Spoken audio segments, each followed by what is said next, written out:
Liz na ito na ang katuparan ng kanyang wish. Hindi, yun nga sana. Yung makita ko nga siya ng person na para kahit pa paano. Yung kalungkutan ko, medyo mabawasan. May bisita ko kayo. Mami Alice. Ay!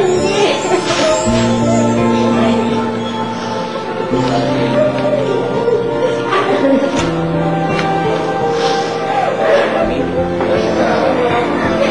Ikaw ba si ate? Ikaw ate? Ano? Kumusta ka naman? Ito, gabi-gabi umiiyak.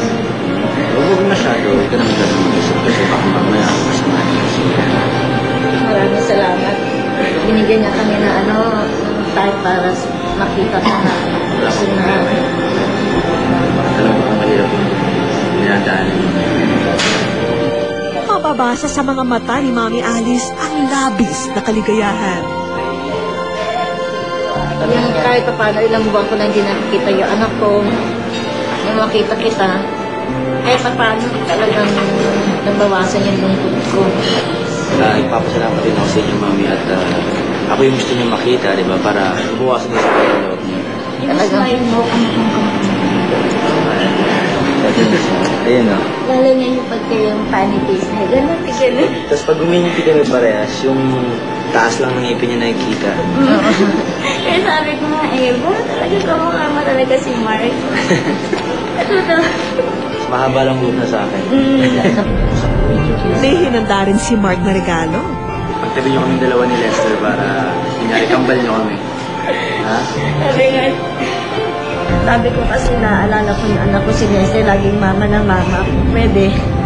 Mama, tawag mo sa O sige po, Mama. Mama, ang itatawag ko sa inyo. Wala po problema yun. Tawag ko yun naman sa bumarik po, Mama. Pero meron pa ring sorpresang naghihintay sa kanila. Ayan po, para meron po kayong pagkaibigan, Mama. Dinagdagan namin sila ng bagong pagkakakitaan. Pwede niyo rin kainin niyo iba para hindi kayo magutom. Ay, lang ha? salamat.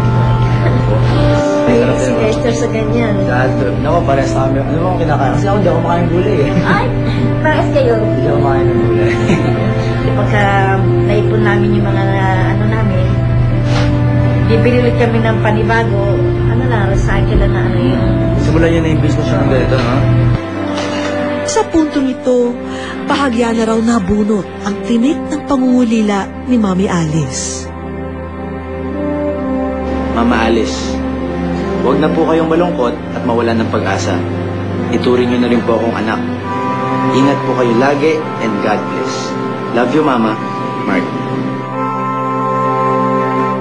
Wish ko lang. Si Mang Ninyong magtatrabaho na sa bukid, habang mag-aaral naman ang apat niyang anak.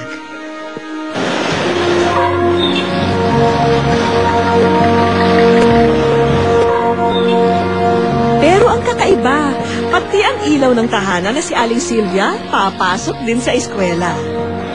Pag sasakay ko sa jeep papunta school, nakatitig sa akin lahat ng mga pasahero. Ika siguro, tanda-tanda na ito, nag-aaral pa. Estudyante sa kolehiyong ito si Aling Silvia. Isang desisyong nakaapekto ng malaki sa kanyang mga anak. Umiiyak sila kasi kinakantsawan sila nung mga kaklase nila na tanda-tanda na ng mama mo, nag-aaral pa. Kasi may pangarap ako sa buhay ko. Sabi ko, hindi to para sa akin, para sa inyo, para sa kinabukasan. Hirap man sa buhay, buo pa rin ang suporta ni Mang Minyong sa kanyang asawa. Sa panahon niya, lumihina yung kanyang pananahe. Baka darating ang araw, puro computer na lang. Wala siyang alam na tatrabaho, kaya pinagpatuloy niya yung kanyang pag-aaral. Dahil konti lang ang kita sa pagsasaka, kailangang sumideline si Mang Minyong.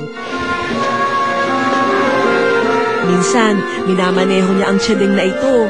Driver din siya ng punerarya. Yung isang sama niya na 220, pag medyo lumabas ng bayan, 240.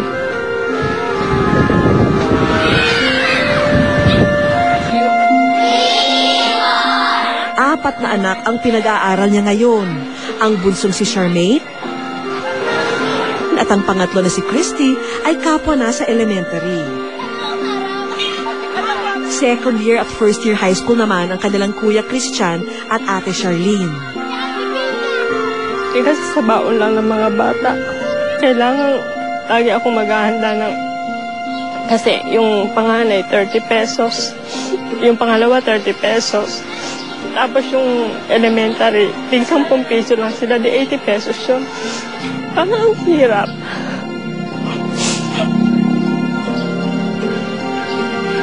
Ako pumapasok ako nang wala akong baon. Pero okay lang, basta mahalaga ang mga anak ko may baon sila.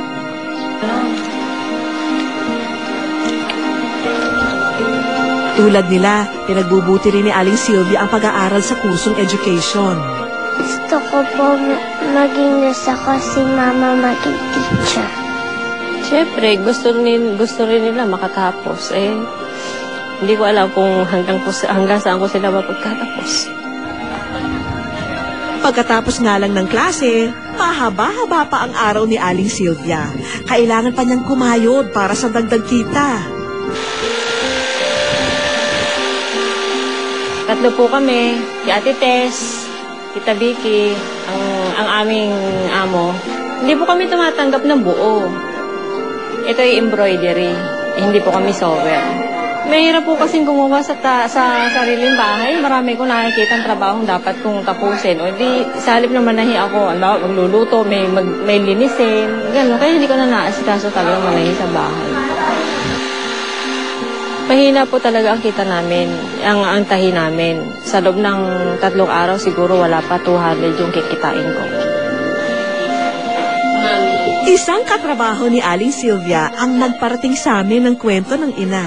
Proud ako sa ginagawa niya kasi madalang gano'n na nagsisigap na makatapos ng pag-aaral para sa kinabukasan ng pamilya niya.